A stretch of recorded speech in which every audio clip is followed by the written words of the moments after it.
Hey everyone, welcome back to Corporate Decoder. Today we're peeling back the curtain on Mangoceuticals Inc.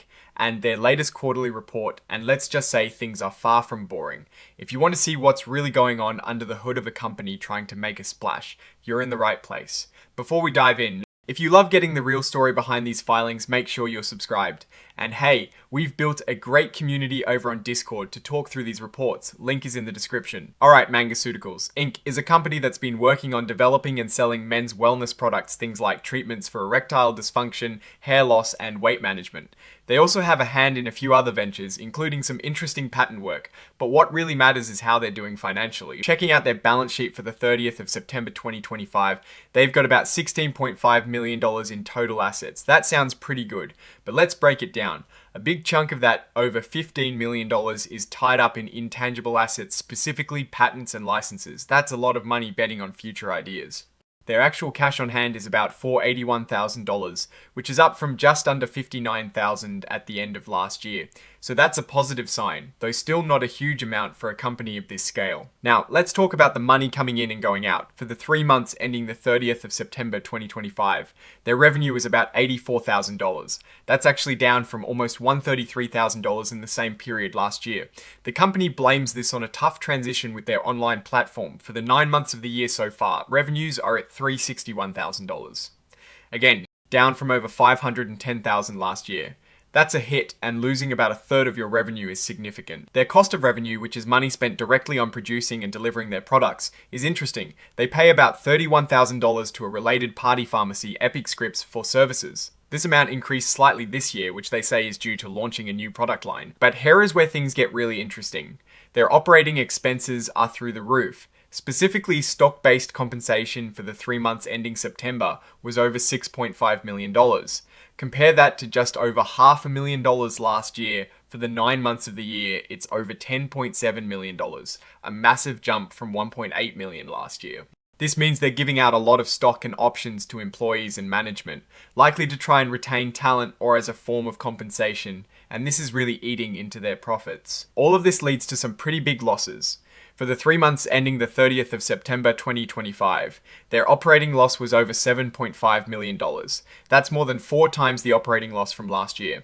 And for the 9 months of the year, their operating loss is a staggering $17.6 million, way up from about $6.3 million last year. When all is said and done, their net loss for the 9 months of 2025 is almost $19 million. To put it simply, they are spending a lot more money than they are bringing in. And a big reason for that is that massive increase in stock-based compensation. Looking at the liabilities side of their balance sheet, as of September 2025, they have total liabilities of just over $800,000. That might seem manageable, but remember their cash is around $481,000. A closer look shows about $526,000 in accounts payable and accrued liabilities, basically bills they owe. They also have about $100,000 in related party notes payable, stemming from loans from entities connected to their CEO, Jacob Cohen. Now, let's talk about stockholders' equity. This is where the ownership is really reflected. As of September 2025, their total stockholders' equity is about $11.7 million.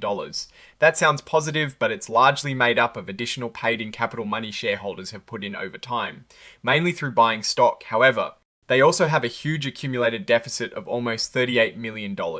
This deficit represents all the net losses the company has accumulated since it started. So while shareholders have invested heavily, the company's operations have lost a lot of money over time. It's important to note that Mangoceuticals did a 1-for-15 reverse stock split back in October 2024. This means for every 15 shares you owned, you now have 1. This is often done to boost the stock price. Per S-Hair, making it look more substantial, they reduced their outstanding shares from around 35.5 million to about 2.4 million. The financial tables also reveal a very active use of stock for compensation. For example, just in the 9 months of 2025, they issued over $10 million worth of stock for services.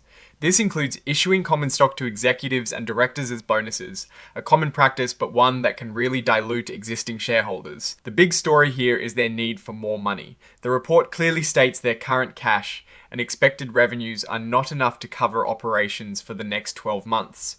They are heavily reliant on raising additional capital through selling more stock or taking on debt. This is a classic sign of a company that's still in its growth phase or perhaps struggling to become profitable. They might tap into that equity line of credit we saw earlier, which means more stock sales and more dilution for current shareholders. Now, onto some legal drama. It looks like Eli Lilly and company filed a lawsuit against Mangoceuticals. They claimed Mangoceuticals was falsely advertising their trim product, saying it was approved by the FDA and had clinical studies to support its claims, which Eli Lilly said was not true. This led to a settlement where Mangoceuticals agreed to pay $20,000 and stop marketing their terzepatide-based trim products on their website. This is a significant legal hurdle and a reminder of the strict regulations in the pharmaceutical space. To raise also an arbitration action from Boosted Securities, claiming over $1 million in fees for services.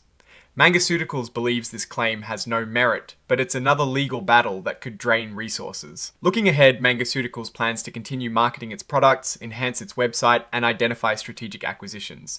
They're also exploring strategic alternatives to maximize shareholder value, which could mean anything from a merger to a sale of the company. It sounds like they're actively looking for a way to move forward, whether it's through growth or a change in structure. When you look at their common stock, you see a lot of activity. We're talking about millions and millions of shares being issued for services, compensation, and debt conversions. This constant inflow of new shares can really dilute the ownership stake of existing investors if the company doesn't grow in value proportionally. So, what's the verdict on Mangoceuticals? The company is definitely in a high-stakes game, pushing innovative products in the wellness space while navigating significant financial challenges and legal battles.